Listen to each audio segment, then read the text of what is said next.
do you got there, dude? Hey, yeah. Boone, this is not for you, dude. No. Oh. Good morning, everybody. Starting off my Saturday morning where my Friday morning started, but we're a little better prepared. I won't even show you the struggles I went through with yesterday's video attempt, but Rayco, if you can tell, we got a puddle of hydraulic oil. I thought that fitting was leaking. It was in fact cracked. This little guy down here replaced it, but then it turned out I blew an O-ring out of a big one up there. She was leaking a little bit of oil. I was 5 gallons plus low yesterday, put 5 gallons in it, barely on the dipstick. Ran it for a minute, light didn't come on, but it started, you could hear the hydraulics lacking a little bit of fluid. So I parked her, double checked everything, pulled the seat out, and that's where we're at right now. So when it comes down to it, I don't know about your guys' setup. We don't have like a service truck, but here's some of my big wrenches, and then I got some plug kit so I don't leak every bit of hydraulic oil that I have left in there, and O-rings galore. To check here out, we needed some bigger wrenches. I think we needed a 55 millimeter for something the other day. So 50, 41, yeah, all kinds of them. Yeah. There we go, 55. They're short and stubby and can get her done rather than most of them are twice that long. So let's go ahead and get started on this.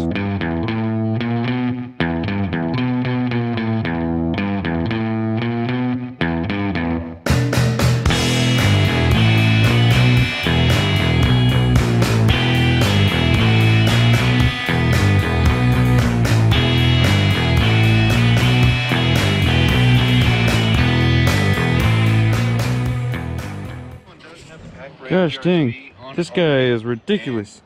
Always talking. I was able just to push these suckers right out of the way and get that out.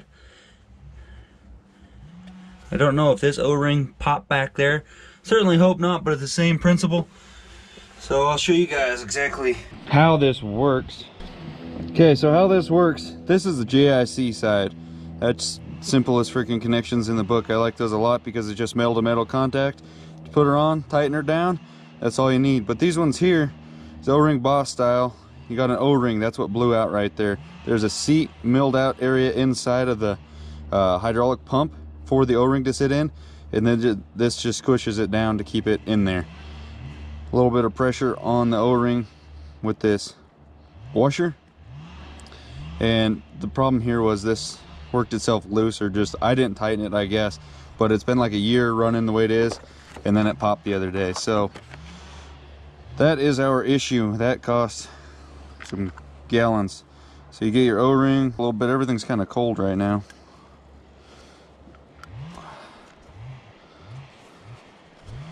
I don't have an O-ring to compare to because it mushed it out and turned it into nothing. So that'll fit. Look at fits nice and tight on there. You thread this thing in and clock it the way you want, and then you tighten this nut down. Simple as can be, except for when it blows out an O-ring.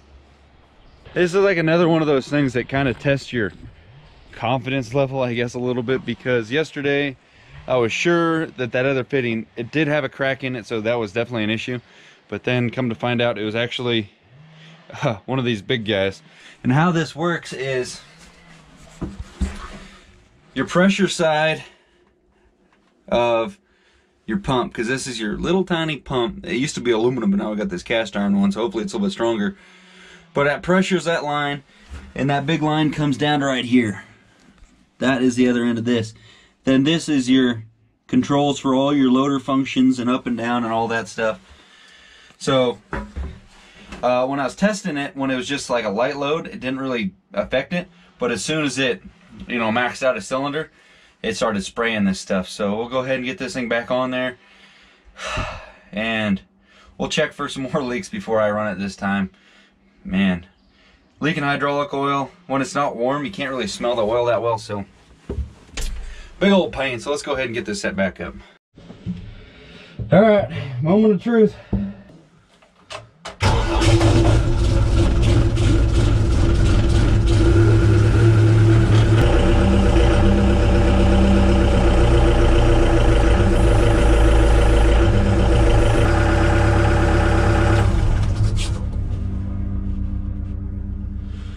I don't trust this little one down here, so I'm gonna swap that out and then test her.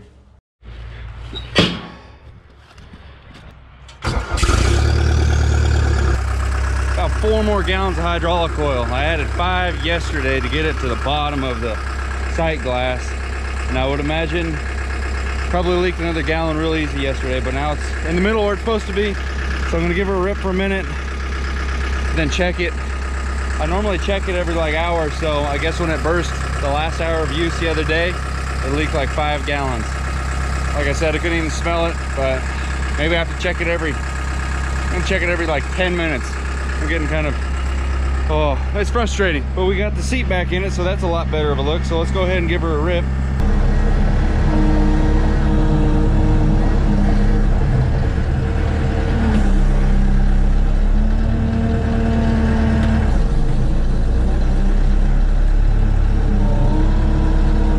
Change the oil in these rigs if you're just replacing it all the time because it leaks.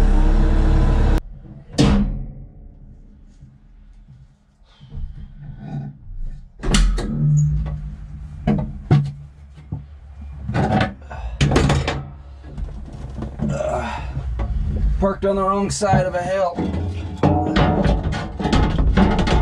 Come on, man.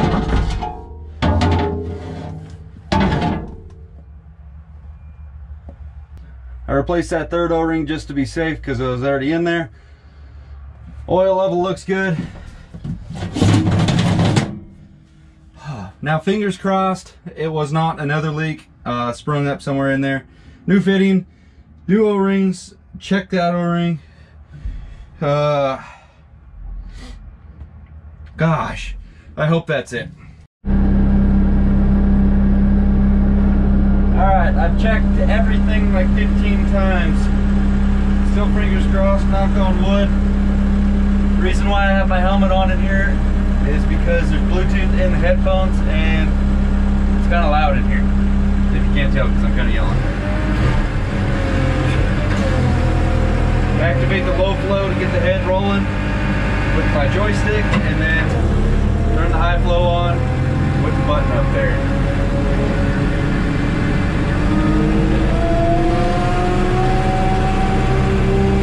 Get her running about 2,000 now. Everybody knock on wood and pray we don't have any more leaks. That's frustrating. Look straight, go down.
Oh man, I'll tell you what, that machine, it doesn't have the most power in the world. That 87 horsepower with the Deutsch 4-cylinder.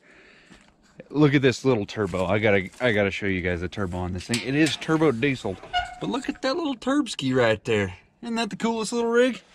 Oh, well, it's not leaking any oil.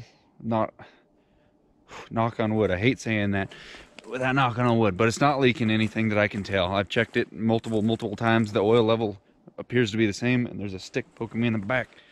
But we finally got rolling, and then we had a grease circ on the Prime Tech that wasn't taking grease. So spent way too long on that, but finally both of us got rolling. We're so far apart right now that the comms in the headset with the Cena is it's too far away, so I just ended up set up V-Belt's phone so he's actually Bluetooth to it, so we just talked over the phones through the helmets. But he is about, oh, I don't know, several acres over that way. And this is what I've been doing today. This job, it calls for this stuff here. I'm supposed to take down the branches off of it, but these rotten dead logs and any standing, see, like there's a snag sticking up over there, those are all supposed to stay. Like, we're just supposed to leave the snags. Like, you can see those 3 snags right there. Those are dead trees. 4, this whole area is dying. They're all over the place right here. But all this stuff here, I'm supposed to leave it. So I got to zigzag everything. And it doesn't look good now, but trust me, if you take the excavator through here, it just bunch up these little piles. Look at this guy. Look at him. Look at him. Oh, there's a boon. Hey, bud. Hey, buddy. Hey, yeah. That's V-Belt made it back to the truck. So I'll just come through with the excavator and bunch all these up, and then it's going to be left like this. I'll leave several trees. But that thing, I'm having a blast driving that. It's obviously, you saw I tried to take down that bigger Manzanita earlier. If I show you, it's not good for big stuff, but this little stuff, it's so agile and nimble. It's zipping through everything. Honestly, I'm having a lot of fun with it, as long as it stays working and does not start leaking oil again, because that was, I don't wasted a lot of hydraulic oil and a lot of time. But we're rolling right now, so knock on wood. And dear Heavenly Father, let's keep rolling. We got to knock out some more acreage here. We're not going near as fast as I was hoping, but we're getting somewhere. And tomorrow we're going to try working another long day, because you can tell the sun is going down. Double check the clock. It is 7:20 right now. And go ahead and work another long day tomorrow, and hopefully we'll get somewhere, because Monday it's going to be raining again. So we'll catch you guys manana. Give a good thumbs up for Boonster jumping up onto this log right here. Oh yeah, yeah. Oh, he's such a happy puppy. Boon's got to say, he just says happy to be alive, guys. Happy to be alive. Huh. Oh, puppy, yeah. Oh, yeah. If you guys are unsure or unknown or don't know or whatever, purebred Australian Shepherd right there, huh? Hey, still a pup, huh? What you doing? Yeah. He'll drive a tractor every once in a while. Maybe I'll show you that. See you guys. Thanks. Bye.